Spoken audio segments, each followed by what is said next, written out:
guys! Welcome back to my channel! Ito na po, magluluto tayo ng isdang piniritong fresh galing sa baybayin ng Baguio.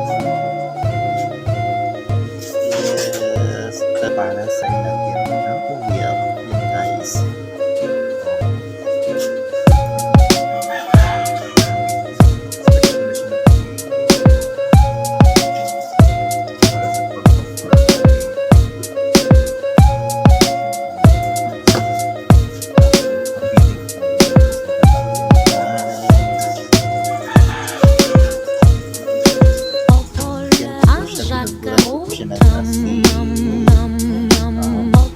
Paminta sa pamilya kasi pang patanggal ng lansang